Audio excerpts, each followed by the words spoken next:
chào mừng các bạn đã quay trở lại với Chi Thu YouTube channel.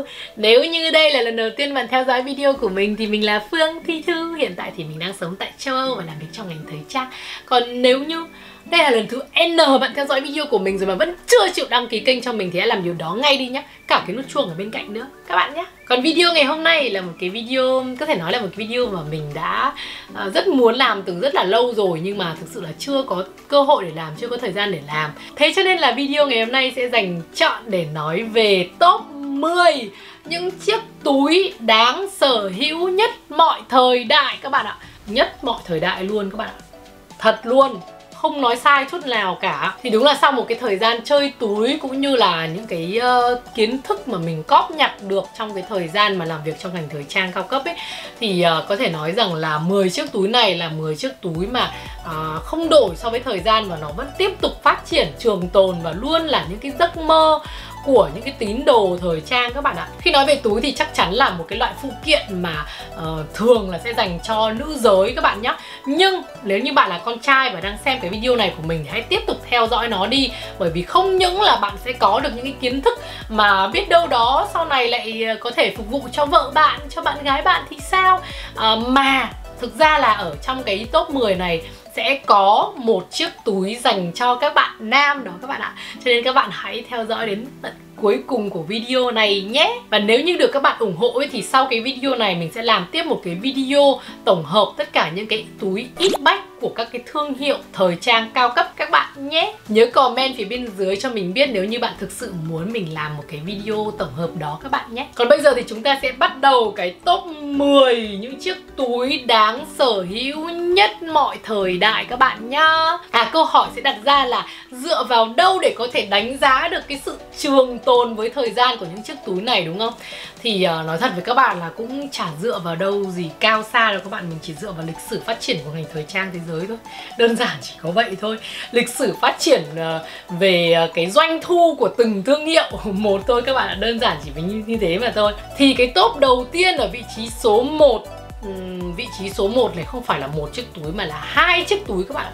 Bởi vì sao? Bởi vì thực sự là mình cũng không biết là có phải nên chia là số 1 và số 2 không. Bởi vì đến tận bây giờ mình cũng không biết phân biệt được cái túi nào hơn cái túi nào nữa. Các bạn xem cái video so sánh này của mình rồi ấy, thì các bạn cũng thấy rằng là mình cũng không biết, vẫn đến bây giờ cũng vẫn chưa biết cái nào hơn cái nào cả. Bởi vì mình nghĩ rằng là tất cả các cái tín đồ thời trang, tất cả cái tín đồ của thương hiệu Hermes đều đâu đó đã tự đặt cái câu hỏi đó cho mình, đúng không? Thì tất cả nó chỉ thuộc về cái gu thôi. Thì mình xin phép được để ở cái top 1 hai chiếc túi này, chiếc túi Kelly Hermes và chiếc túi Birkin Hermes. Bởi vì sao? Bởi vì hai chiếc túi này có thể nói rằng là hai chiếc túi, bất kỳ một trong chiếc túi Kelly cũng được mà Birkin cũng được, là những chiếc túi mà nó có cái giá trị và được tìm kiếm nhiều nhất thế giới các bạn ạ. Để sở hữu được một chiếc túi này thì siêu khó, và mình xin phép không có lặp lại những cái gì mà mình đã nói trước đây ở trong những cái video đập hộp cả em túi Constance, em túi Kelly, rồi những cái video so sánh, rồi những cái video review rồi này kia. Mình nói quá nhiều rồi và mình nghĩ rằng mình không phải là người đầu tiên nói, và tự các bạn cũng, những người mà tín đồ thời trang ấy thì cũng đã hiểu biết, có một cái phần hiểu biết nào đó về cái thương hiệu Hermes và những chiếc túi Kelly và Birkin rồi, đúng không? Thì quay trở lại với cái lịch sử phát triển của ngành thời trang cao cấp ấy, thì hai chiếc túi này từ cái ngày ra đời của nó luôn là một chiếc túi mà có thể nói rằng là khó tìm kiếm nhất, và nó có mang một cái giá trị, ngoài cái giá trị tinh thần rất là cao và giá trị hình ảnh của thương hiệu Hermes ra, thì nó còn mang một cái giá trị về tài chính khá là cao. Nếu như bạn sở hữu một chiếc túi Hermes hay một chiếc túi Kelly thì các bạn đã sở hữu một món tiền khá rồi các bạn ạ. Và nó là một cái món đầu tư siêu lợi nhuận, bởi vì là các bạn có thể sở hữu chiếc túi này, mua nó từ store ra là với cái giá là 8.000 euro, như trong cái trường hợp cái chiếc túi Kelly K28 của mình chẳng hạn. Thì ra ngoài thị trường nó đã có giá là 16 đến 18.000 euro rồi, thì các bạn có thấy là nó một gấp đôi như vậy thì không phải là siêu lợi nhuận thì là cái gì. Các bạn vừa có thể sử dụng chiếc túi bởi vì nó là niềm ước mơ của các bạn, vừa thể hiện là tạo nên cho bạn một cái hình ảnh sang chảnh hơn, bla bla bla đủ thứ. Và ngoài ra nữa thì các bạn có thể sở hữu và kiếm thêm được một món tiền gấp đôi như thế. Thì vậy thì tại sao mà không để hai cái túi này ở vị trí số 1, đúng không các bạn? Bởi vì không có một cái món đồ nào có giá trị sinh lời nhiều hơn hai cái túi này nữa, đúng không các bạn? Ở vị trí số 2 là một chiếc túi mà có thể nói nó là một cái giấc mơ của rất nhiều những cô gái. Và cái giấc mơ này nó cũng không phải là một cái giấc mơ nó quá khó thực hiện cho lắm. Tất nhiên là nó cũng khó thực hiện về một cái mặt tài chính của nó không rẻ một chút nào. Tuy nhiên là nó vẫn có thể là mua được, chứ không phải như vị trí top 1 là Hermes và Kelly là thậm chí là có tiền cũng không mua được đấy.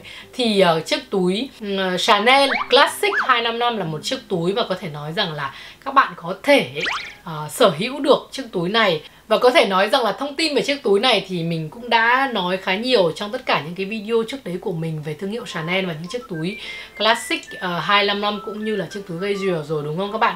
Thì các bạn có thể xem lại những cái video đó của mình các bạn nhé. Thì chiếc túi Classic của thương hiệu Chanel này thì đầu tiên được Coco Chanel thiết kế và cho ra đời vào tháng 2 năm 1955. Đấy là lý do vì sao mà chiếc túi có mang tên là 255. Sau đó thì năm 2007 thì Karl Lagerfeld lúc đó đang là giám đốc sáng tạo của thương hiệu Chanel đã redesign chiếc túi này với cái khóa là 2 chữ C móc vào nhau như thế này. Và từ đấy trở đi thì chiếc túi này trở thành một cái túi có mang tên là Diamond Forever. Bởi vì cái giá của nó năm 2008 khi mà nó vừa mới được bày bán ấy thì nó chỉ giá là 1.650 đô la thôi. Nhưng đến năm 2014 ấy, thì chiếc túi đã có cái giá là 5.000 đô la rồi các bạn ạ. Tức là cái độ mà tăng trưởng của cái giá thành chiếc túi này nó giống như kiểu tên lửa vậy đó, leo dốc thẳng đứng chứ không phải là leo dốc thoai thoải nữa các bạn.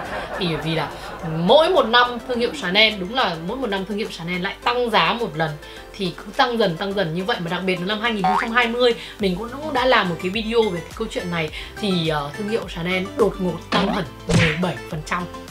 17%, bùm một phát là rất nhiều luôn các bạn. Và bây giờ ấy, một chiếc túi Chanel size medium là có giá là 6.450 euro. Thì các bạn thấy rằng là với tỷ giá rất là cao như bây giờ, hiện tại là 29 đến 29,5, thì cái túi này có cái giá rất là đắt, đúng không các bạn? Và đặc biệt là các bạn lưu ý là trong cái thương hiệu của Chanel ấy thì dòng túi medium trở lên thì mới được tính là túi classic của thương hiệu Chanel các bạn nhé.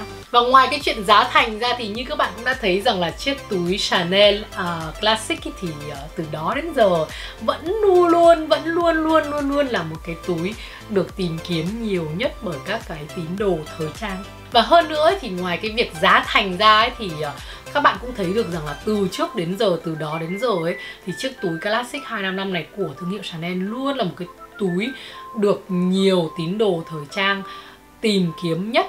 Đó cũng chính là lý do vì sao nó trở thành chiếc túi đáng sở hữu đó các bạn ạ. Ở vị trí tiếp theo, vị trí số 3, có lẽ là cái vị trí này sẽ không có nhiều người đồng ý với mình, nhưng đó là quan điểm riêng của mình và các bạn có thể đồng ý cũng như là các bạn không đồng ý, đó là quyền của các bạn. Tuy nhiên là mình vẫn xếp chiếc túi Sài Gòn Mini vào vị trí số 3 trong những top những chiếc túi mà đáng sở hữu nhất mọi thời đại. Lý do vì sao? Bởi vì thương hiệu Maison Goyard, nếu như mà các bạn chưa biết đến cái thương hiệu này thì các bạn có thể xem hai cái clip đập hộp của mình về cái thương hiệu này, về em túi Sài Gòn Mini, thì các bạn cũng sẽ hiểu được giá trị về giá trị thương hiệu, giá trị hình ảnh cũng như là vị trí thượng lưu của thương hiệu Maison Goyard ở trong cái thế giới thời trang cao cấp các bạn ạ. Mình đã từng chia sẻ trong những cái video trước của mình thì chiếc túi Sài Gòn Mini là một chiếc túi khá là khó kiếm và nó có một cái giá thành của thị trường ấy cũng cao hơn là giá thành ở trong store bởi vì cái độ hiếm và khó tìm của nó. Một chiếc túi mini Sài Gòn mà màu sắc ấy thì nó có giá từ khoảng 130 đến 140 triệu, và nếu như là một cái màu classic ấy, tức là chỉ có màu đen hoặc là màu nâu thôi ấy, thì giá của nó sẽ là vào khoảng tầm 120 đến 125 triệu, là đắt hơn rất nhiều so với cả cái giá mà nó được bán ra tại store. Thì đó cũng là lý do vì sao mà các bạn nên sở hữu chiếc túi này, mang một cái giá trị đầu tư sinh lời nữa các bạn nhé. Ở vị trí tiếp theo lại gọi tên thương hiệu Hermes. Mình đã đắn đo rất nhiều khi mà mình có nên đưa cái túi này vào trong cái top này không. Bởi vì là một cái top 10 mà có đến 3 cái túi của Hermes thì thấy nó cũng kiểu như là một cái chuyện mà rõ quá rành rồi các bạn, đúng không? Nhưng mà thực sự mà nói thì đúng là chiếc túi Constance cũng nên phải được đưa vào cái danh sách này các bạn ạ. Bởi vì thương hiệu Hermes thì mình không nói lại nữa, bất kỳ một cái món đồ nào của thương hiệu Hermes cũng đều là những cái món đầu tư sinh lời các bạn. Các bạn sở hữu một chiếc túi Hermes là các bạn đã sở hữu một khối tài sản rồi các bạn, thực sự là phải nói là như thế luôn. Nhưng mà chiếc túi Constance ấy, thì nó có thêm một cái giá trị nữa, đó là cái giá trị sử dụng rất là cao. Nó là một chiếc túi mà mình thấy rằng là nó rất là tiện. Cái túi C18 mà mình đã unbox ở đây ấy, thì các bạn cũng thấy rằng là một cái túi mà thật sự là đeo được rất tiện luôn, đeo chéo, nói chung là mình thấy là một cái túi ngoài cái việc như là các bạn thấy là những cái túi trên đó thì có rất nhiều chiếc túi mang tính lady một chút, thì chiếc túi Constance sẽ là một chiếc túi mà nó mang một cái chất casual rất là cao. Và chiếc túi này thì mình không biết ở Việt Nam sẽ như thế nào, nhưng mà mình thấy là ở trên thị trường túi của nước ngoài ấy, ở châu Âu này hay là châu Mỹ thì chiếc túi Constance cũng rất được săn đón luôn, và cũng là một chiếc túi mà hầu như có khá nhiều người nằm mơ thấy chiếc túi này luôn. Mình cũng là một người trong số đó. Mình mơ nhiều quá. Ở vị trí tiếp theo, ở vị trí số 5, thật là thiếu sót vô cùng nếu như không nhắc đến tên em Lady Dior.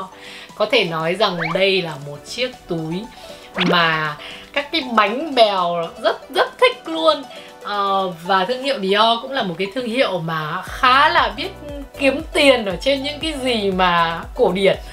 Có thể nói rằng là chiếc túi Lady Dior là một chiếc túi mà mỗi mùa thương hiệu Dior lại ra một màu mới, mẫu kiểu như là thay cái nọ sửa cái kia, thay một cái quai mới.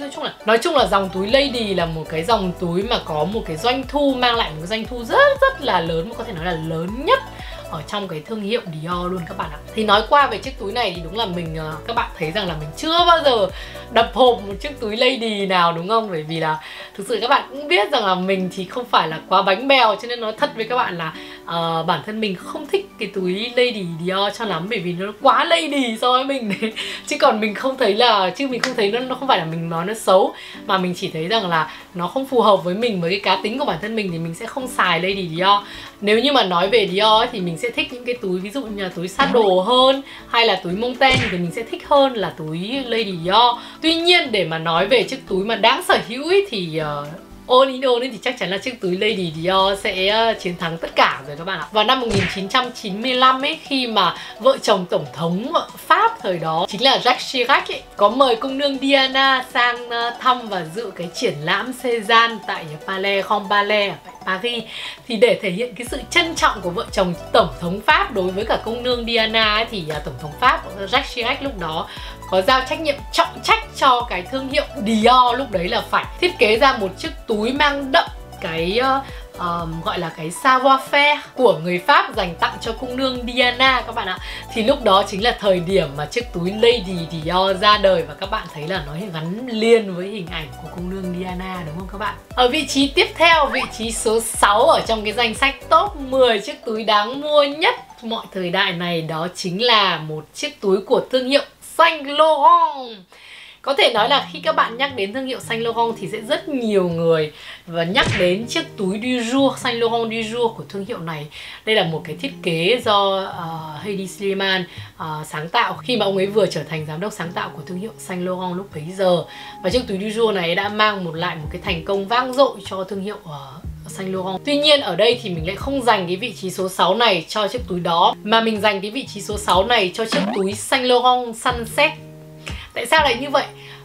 Thực ra thì đây là một cái túi mà có thể nói là một cái mẫu túi classic, và nó có ra đời sớm hơn rất nhiều so với chiếc túi kia của Hedi Slimane, và nó mang đậm cái phong cách của Saint Laurent rất là nhiều. Và các bạn có thể thấy rằng ở cái túi Sunset này ấy, thì có hai cái kiểu dáng của chiếc túi Sunset này. Một ấy là một cái loại da bình thường, và hai là cái loại da calfskin và có printed coco, là kiểu như là một dạng giả cá sấu ấy.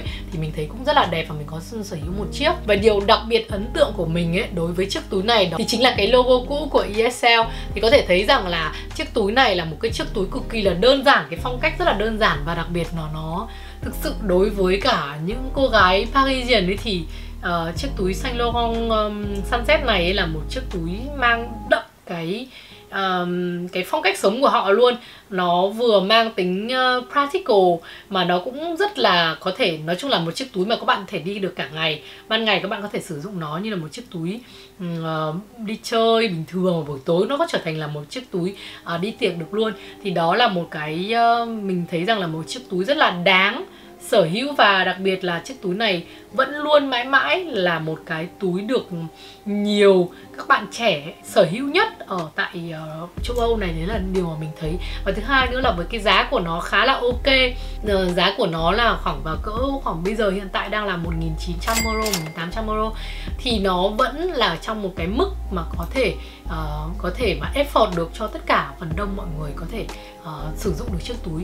Và thường ấy thì có thể nói là, và nếu như các bạn hỏi mình rằng là chiếc túi nào sẽ là chiếc túi mà các bạn nên sở hữu khi mà mới chơi đồ hiệu, thì mình sẽ recommend bạn chiếc túi Sunset này các bạn ạ. Ở vị trí tiếp theo, vị trí số 7. Vị trí số 7 nha. Với vị trí số 7 này có thể nói rằng là một chiếc túi ra đời từ không lâu lắm, nhưng mà đã mang lại một cái có thể nói là trở thành một cái biểu tượng của cái thương hiệu đó luôn.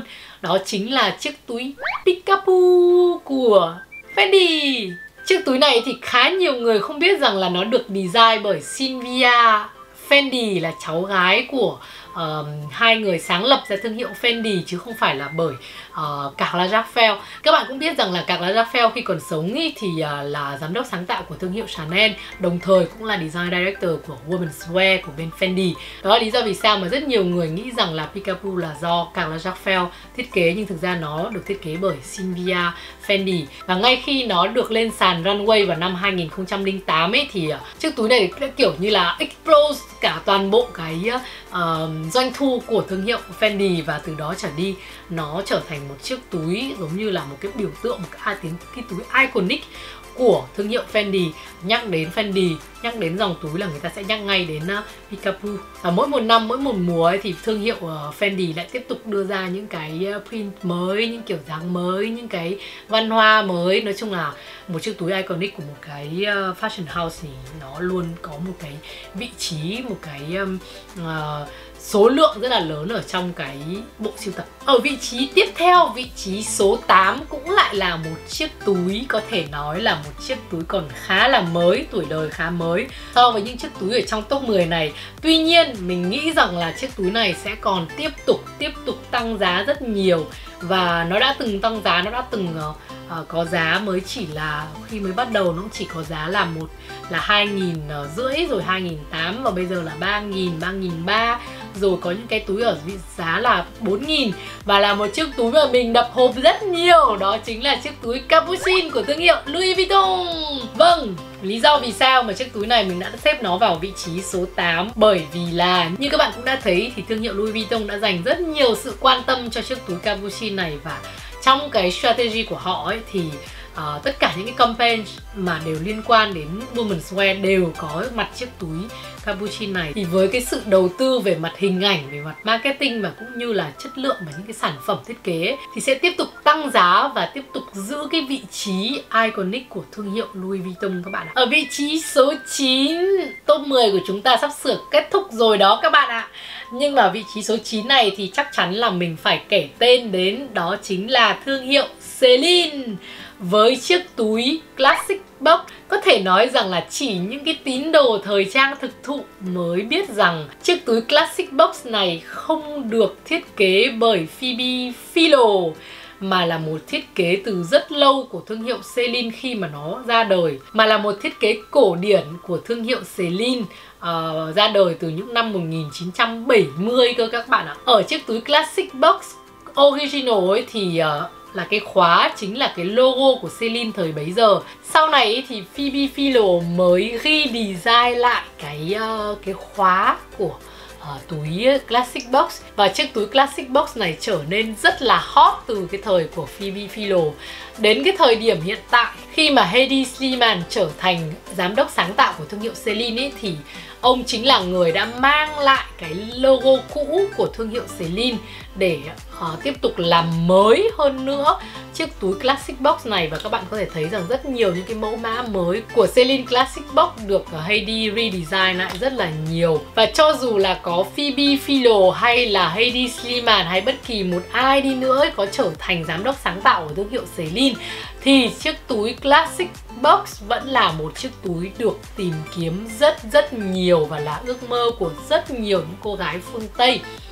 Hiện tại thì mình thấy rằng là ở thị trường Việt Nam cũng có rất nhiều các bạn những cái tín đồ thời trang bắt đầu săn đón và sử dụng chiếc túi Celine Classic Box này rồi. Đó cũng là lý do vì sao mà mình đã xếp em túi Classic Box này vào cái top 10 này, top 10 này. Bởi vì sẽ thật là thiếu sót nếu như mà em túi này không có mặt ở trong tủ đồ của một fashionista các bạn ạ. Và bây giờ vị trí cuối cùng, vị trí số 10 là một chiếc túi có thể nói rằng là một chiếc túi được nam giới sử dụng rất là nhiều, được menswear sử dụng nhiều hơn là womenswear. Tuy nhiên chiếc túi này khi mà được thiết kế thì nó là một chiếc túi dành cho mixed, tức là dành cho cả nam và nữ. Và nó không phải là một chiếc túi bình thường, nó là một chiếc túi để đi du lịch, là một chiếc túi đi weekend.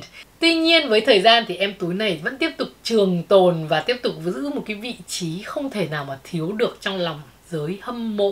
Đó chính là em túi Keep On của thương hiệu Louis Vuitton. Em túi này thì có khá nhiều size, thì có size 45, size 50, rồi size 55 và size 60. Có thể nói là size mà phổ biến nhất có lẽ chính là size 50 mọi người ạ. Và chiếc túi này được cả nam và nữ ưa chuộng. Tuy nhiên mình thì sẽ không bao giờ mua cái túi này bởi vì nó nặng lắm mọi người. Chiếc túi này thì được thiết kế lúc đầu là một chiếc túi để dành đi weekend, có thể bỏ được một vài bộ, 3 bộ quần áo cho 2-3 ngày. Nhưng mà sau này thì nó trở thành một cái sản phẩm thời trang. Và đặc biệt là từ thời của Virginia Abloh ấy thì chiếc túi Keep On này trở thành một cái món đồ thời trang, một cái item mà không thể nào mà thiếu ở trong tất cả các collection của ông ấy. Thường sẽ là size của 45 và size 50 sẽ được thiết kế nhiều nhất với rất nhiều những họa tiết khác nhau và đẹp thì thôi rồi.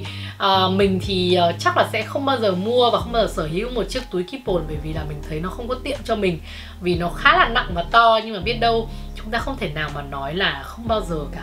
Never say never mọi người ạ. Biết đâu sau này mình lại sẽ mua một chiếc túi Keep On.